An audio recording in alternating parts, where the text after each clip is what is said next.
Hi and welcome to my partial solar eclipse video. This solar eclipse is in Taurus and it is conjunct Uranus. So I would say that the next weeks and months is about a time of change, a time of revolution. It is also triggering this square between Saturn and Uranus, which is going on since 2021. So the upheaval, the upset that we are seeing now, I mean, I never would have thought that there could be war. I mean, I was much more afraid of 2020 and what I saw there in the stars, but I would never have imagined that this would happen in 2022. I really thought that this year is about maybe a spiritual revolution, and maybe it is, I don't know, because I mean, we also see that in this darkness of the war, also a lot of people are standing up for peace and for love and for unity.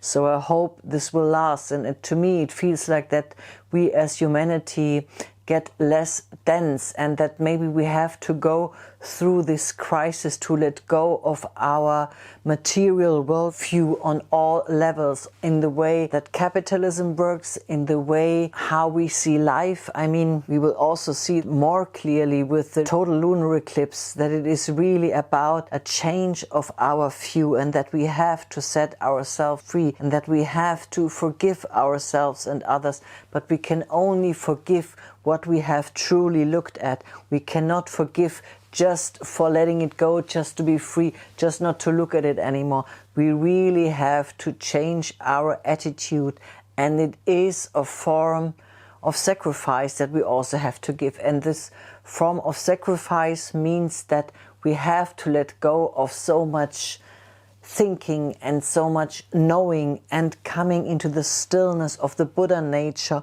of Taurus.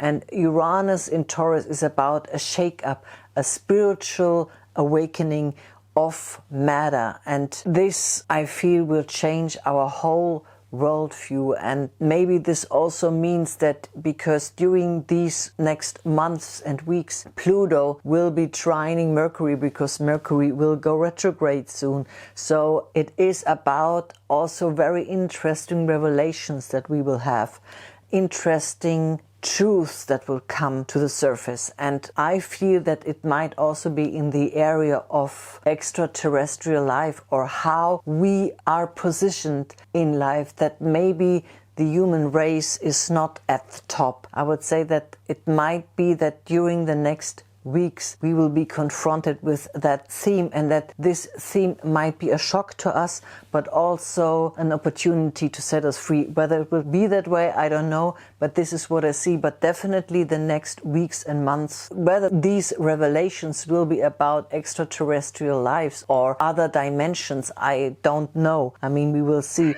but it definitely will be a lot revealed, a lot of truths, a lot of messages, a lot of sudden communication, even with people we never thought we would communicate. I mean, in our personal life, it will also be a lot of revelations of truth in our personal life, so not just on the world stage. And I pulled some cards, and the cards interestingly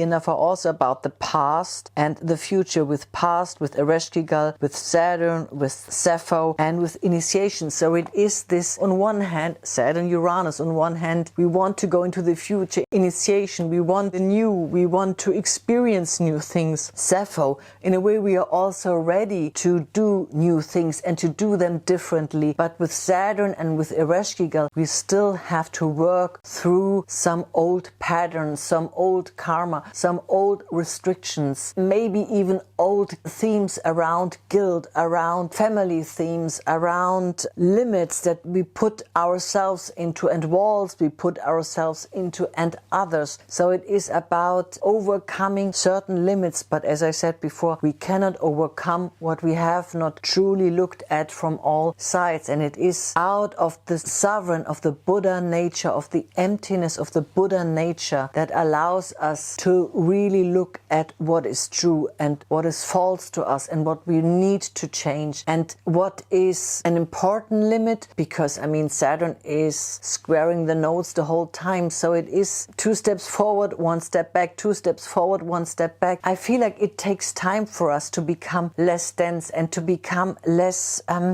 black and white thinking. It is this and that, it is particle and it is wave. I will link the quantum physics video I did here, because it is really about a new way to think, to survive as the human race. And in our personal relationships, it is also a lot about a new way to relate with ourselves and to relate with others.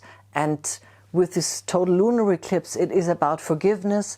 And with the solar eclipse, it is also about the upcoming uncertainty, sudden changes that we will experience on a personal level and in the society. And we are ready to change. We are ready to become less dense. I mean, we always talk about the Aquarius age and that it will be more peace and more this and more hippie and more lala. But I mean, to me, Aquarius, the Uranus theme, is becoming less dense, becoming less material, and that means that we become more fluid in our thinking, in our relating, and what is important to us. It is not so much about fixing, putting into certain boxes other people, our relationships, our lives, but being more free and being more whole in the moment.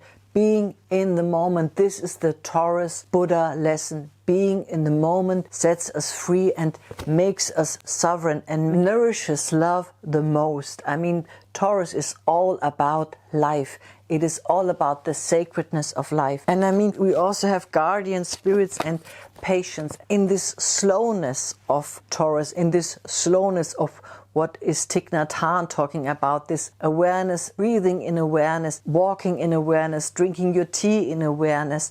It is about being in the patience, in the awareness that you are part of the whole web of light. And in this wholeness of the web, we are most protected. The more we are connected, the more we are protected. This is not what we have learned, but this is the truth of the Aquarian age. The more that we are connected with others, and this is also the truth of Uranus and Taurus, the more we are free, the more we are in relationship. This total solar eclipse will bring a lot of sudden changes, sudden developments. But in this suddenness, we always have to make a step back and rethink and restructure. And this suddenness that is happening right now will actually help us to be more flexible. And this is what is also needed for this new age. This new moon is conjunct Uranus and is also in a sextile with Juno and Mars in Pisces. And to me, this is the field of action. In the Pisces house is where we have to relate, or are called to relate in a new way. So during this partial solar eclipse, it is about where is a revolution, where do I have to take action, or where will I experience this revolution that is about to happen in my life. And what is also interesting, that this new moon is trining Quaoar in Capricorn and Orcus in Virgo. So Quaoar is the creation god that dances life into being, and Orcus is the underworld. Be sensual and be in the moment, and in the moment you can enjoy life the most. This is also a Taurus lesson, so I feel Quaoar in my cards would be connected to the card rhythm and is also in a way connected to the higher vibration of Taurus. This really, through our sensuality, we become like gods. We are able to create life through this dancing, through this joy of life in the moment. And Orcus in Virgo talks about maybe new contracts we need to make, and maybe these old contracts that we have even with ourselves, what we think is true to us, might be a time to make it anew. Let this revolution set you free, and in this freedom experience love. And as I said, Pluto is trining Mercury and Saturn on Algol, so there will be a lot of truth revealed, what I already said. There will be a lot of truth that will be revealed revealed during the next months, and it will be very interesting. These truths that will be revealed will be part of the revolution. So we'll now go through the houses. So if you have a Taurus ascendant, then your personal revolution is in your first house. So it is really about having a new image of yourself, experience yourself in a new way. And the field of action is in your 11th house, is through your friendships, through new group activities, through maybe new ways of helping humanity. This could also be the 11th house. It is a way of relating with groups, with many people in a new way, and through that also revolutionizing the way you experience yourself. If you have an Aries ascendant, the revolution is in your 2nd house and the field of action is in your 12th house. So I feel like it is about a new way to experience your body, or maybe also the way you earn money. The action is not so much with others, it is more finding a new way to relate to your soul. Maybe it is a new way, finding a new way to meditate. Maybe it is a new way of praying. But this new way of relating to your soul will also change the way you relate to your body, and also maybe even how you relate to everything material, your finances, what has true value to you. This is the field where you will have a lot of changes. Maybe the way your income changes will also change the way you relate to your soul. Maybe the way you earned your money before was really narrowing you and blocking something inside of you that is very important, that is now free. If you have a Pisces ascendant, then the revolution is taking place in your 3rd house and the action is in your 1st house. So I would say it is about a new way to relate to your family, it is a new way to relate to your neighbors, and it is also a new way to communicate with others. But you have to change, you see yourself, and only if you change the way you see yourself, you will be able to communicate in a new way. You cannot communicate in a new way if you are still imprisoned in the way you see yourself or saw yourself in the past. There has to be a change in the way you see yourself. So this is the field of action. This is the field where there is action needed, and this is the field where you might experience a lot of changes. And the more you are open as a Pisces to change the way you see yourself, the more you are able to communicate in a new way. If you have an Aquarius ascendant, then the field of revolution is in your 4th house and the action is in your 2nd house. So it is about your emotions. The revolution is in your field of emotions and in your home and where you feel safe. But I feel the new way of feeling safe comes through your body. So I feel like it might have to do with money, but I feel like it is mostly about your way you relate to your body that will change the way you feel safe. As once a yoga teacher told me, you can only feel the freedom in your body if you are strong enough. So I feel like it is about a new strength in your body that will give you a new safety in yourself. If you have a Capricorn ascendant, the revolution is in your 5th house and the action is in your 3rd house. So it is about a new way of having fun. Maybe it is a new way of experiencing lust and joy and new hobbies. But I would say the field of action is in the way you communicate, is in the way you experience your daily life, the way you experience your neighbors, your siblings. As a Capricorn, the more you learn to communicate in a new way, the more you allow yourself to communicate in a new way, or to dare to communicate even more. I think the more you will be able to have more fun. I would say it is about a new form of connecting with others. And it might be that it is mostly about your siblings and your neighbors and those people that are in your daily surroundings, where there could be a real change when you allow to communicate in a new way. If you have a Sagittarius ascendant, then the revolution is in your 6th house and the field of action is in your 4th house. So the revolution will take place in maybe your workplace or also the way you treat your health. I would say you first have to work on your emotions. It would be advised to work on your emotions, to work on where you and how you feel safe. And the more you feel safe in yourself, the more you will be able to change your field of work or your field of daily routine routine, or even your health. So I would say during these times, your health, your well-being is more than ever related to the health and the well-being of your emotion. So really take care of your emotions, and this is the field where you need to take action for this revolution of your daily routine to take place. If you have a Scorpio ascendant, then the revolution is taking place in your 7th house and the action is taking place in your 5th house. So it is about a new way to relate. New relationships are coming to you, sudden endings and sudden beginnings in the field of your relations, and the field of action is in your 5th house. So it is about allowing yourself to find pleasure in a new way, to find happiness in a new way, to become a child again and follow what brings you fun, what brings you joy. A Scorpio can be very fixated in their relationships. It is definitely a time of change in your relationships, and allow to follow your joy. And I mean, as a Scorpio, you have the courage to do so. You have the courage to confront what needs to die, will die anyway, but there is something new coming in your life. It will come faster the more you allow yourself to feel a new joy, to follow your joy, to be more playful, not to be so fixated on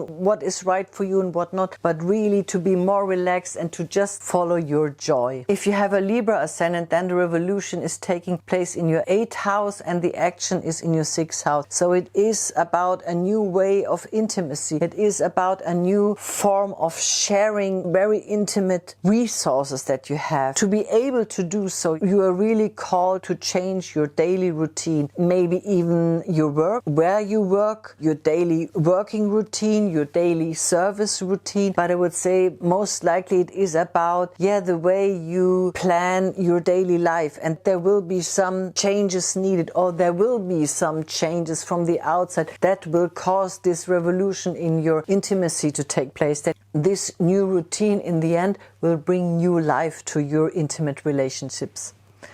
If you have a Virgo ascendant, the revolution is taking place in your 9th house and the field of action is your 7th house. So it is about a new truth, a new way to see the world, a new way to see life, a new way to see truth and how you experience truth, what you see as true. And I would say the field of action are your personal relationships. You will learn a lot through others during this time. You will learn a lot through your romantic relationship, but you will also learn a lot through personal encounters first and foremost. I mean, Virgo always likes to work and do it on your own and everything, and doing more and being more perfect and everything. But I would say no, now is a time to learn through the experience with others, through this, and through the dance with others. Kwawa, dancing something new into being. This is not a Virgo thing, but I would say this is something that would be very advised. Dance with others into a new form of relating to your personal truth. If you have a Leo ascendant, then the revolution is taking place in your 10th house and the field of action is in your 8th house. So it is about a calling of your soul, where you really want to be. But the field of action is in your most intimate relationships. So it is about a new